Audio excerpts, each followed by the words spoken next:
Introduction to CMOS VLSI Design. Myself Shweta Kumari, and I'm going to give you a presentation on the layout, fabrication and elementary logic design.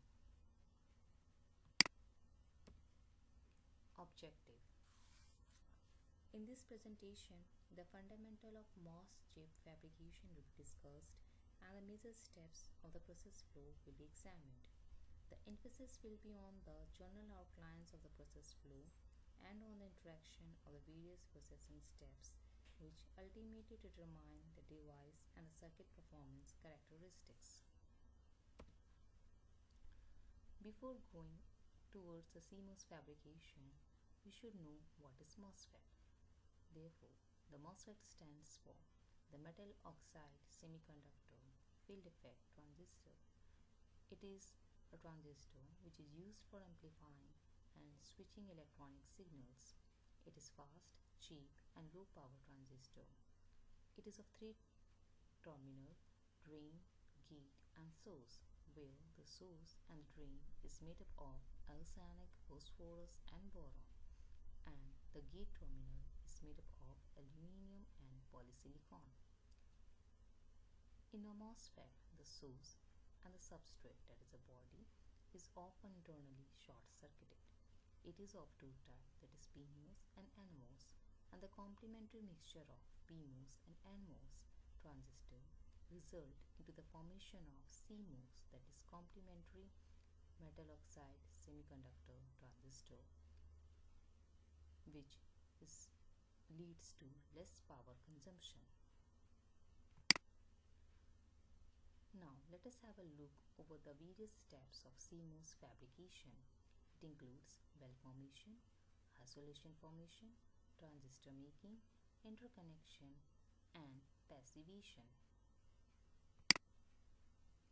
Now let us have a detailed mask views. Now what is a mask? After each processing step requires that certain areas which are defined on chip by appropriate marks. So in a CMOS fabrication we need 6 marks, that is N-well, polysilicon, N plus diffusion, P plus diffusion, contact and a matter. Now let us have the view over the fabrication steps. The fabrication step start with a blank wafer, that is a P substrate. We have to build inverter from the bottom up. The first step will be to form the N-well, which requires to cover wafer with a protective layer of silicon dioxide, removal layer where N-well should be built, implant or diffusion of N-dopants into exposed wafer, and the stripped of silicon dioxide. Now, oxidation. So, what is an oxidation?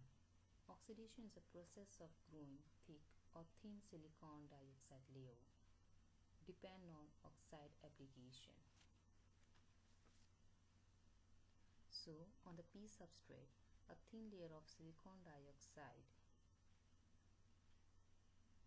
is grown over in the temperature near about 900 to 100 degrees Celsius with water or oxygen in oxidation furnace.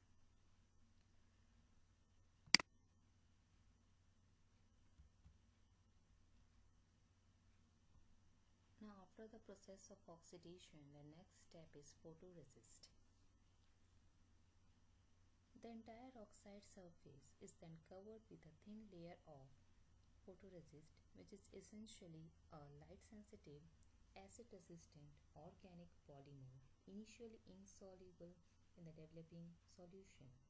If the photoresist material is exposed to ultraviolet light, the exposed areas become soluble so that they are no longer resistant to etching solvents. To selectively expose the photoresist, we have to cover some of the areas of the surface with the marks during exposure. Thus, when the structure with the marks on top is exposed to UV light, areas which are covered with the opaque features on the marks are shielded. In in the areas where the UV light can pass through. On the other hand, the photoresist is exposed and become soluble. The type of photoresist which is initially insoluble and becomes soluble after exposure to UV light is called positive photoresist. The process sequence shown in the figure uses positive photoresist.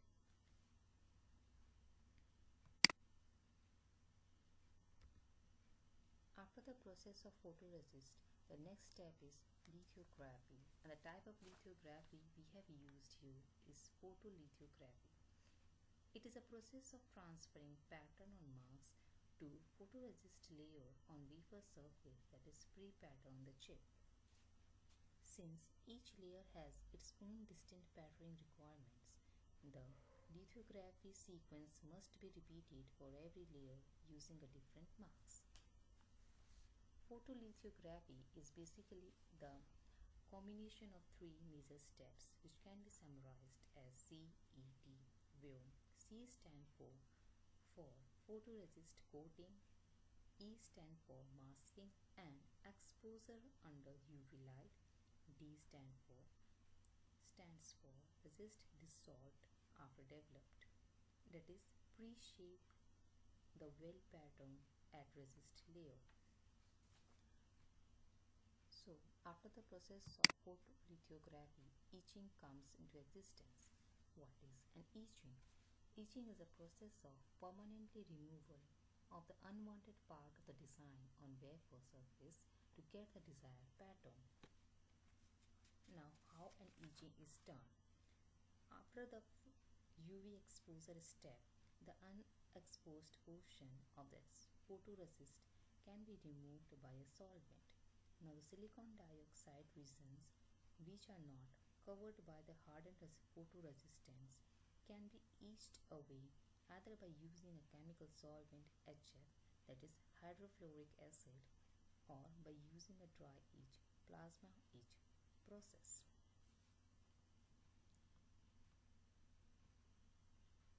And this is a result of etching on a P substrate. After the process of etching, the next step is strip photoresist. Strip photoresist means stripping of the remaining photoresist. That is, at the end of this step, that is etching, we obtain an oxide window that reaches down to the silicon surface. The remaining photoresist can now be stripped from the silicon dioxide surface by using another solvent, leaving the patterned silicon dioxide feature on the surface as shown.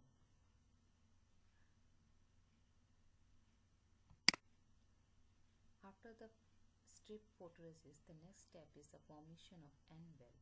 The N-well is formed with diffusion or ion implantation. So, the two processes which is taking place in the N-well formation is diffusion and ion implantation. Now, the first step is diffusion. What is a diffusion?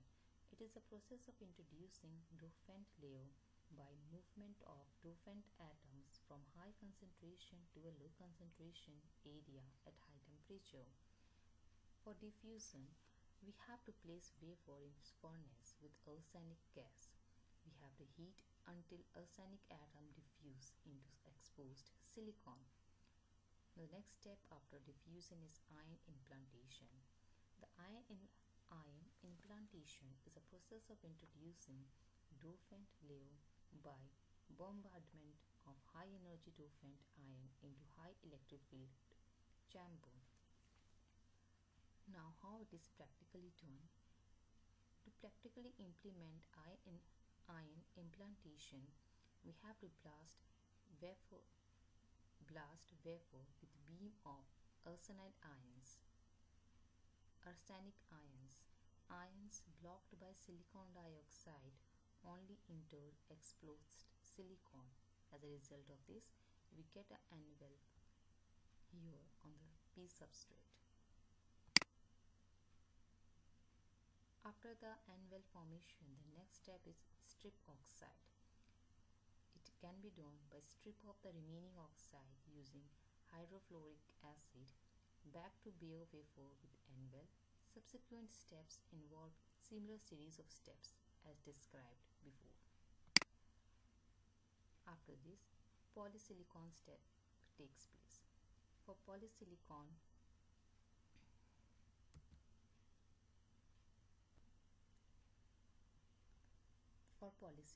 we have to deposit very thin layer of gate oxide, chemical vapor deposition, that is CVD, of silicon layer.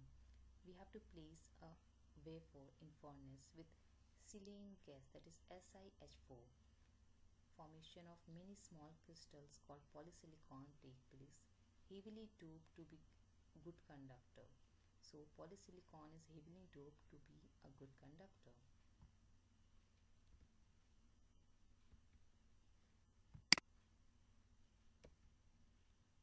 So after that step, now the next step is polysilicon patterning.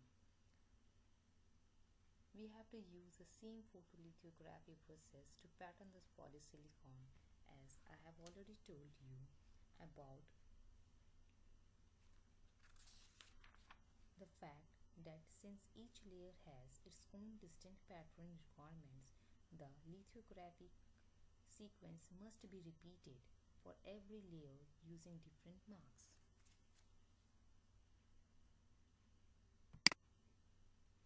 Now the next step is self-aligned process.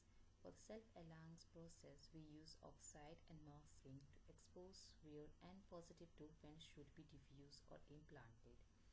N-diffusion atoms forms NMOS source, drain and anvil contacts, and this figure shows the result of self-aligned process. After this, the next step is N-diffusion, that is the patterning oxide and forms N plus resin. Self-aligned process where gate blocks diffusion. Polysilicon is better than metal for self-aligned gates because it doesn't melt during later processing. Now the next step is N-diffusion. N-diffusion is historically dopants were diffused, usually ion implantation today, but resins are still called diffusion. N-diffusion is a strip of oxide to complete patterning step. After N-diffusion, P-diffusion takes place. It is a similar set of steps from P plus diffusion resins for PMOS source and drain and substrate contact. After the diffusion of P and N, the contacts are formed. Now we need to wire together devices. Cover chip with thick filled oxide. Etching oxide where contact cuts are needed. And this is the result of the contacts.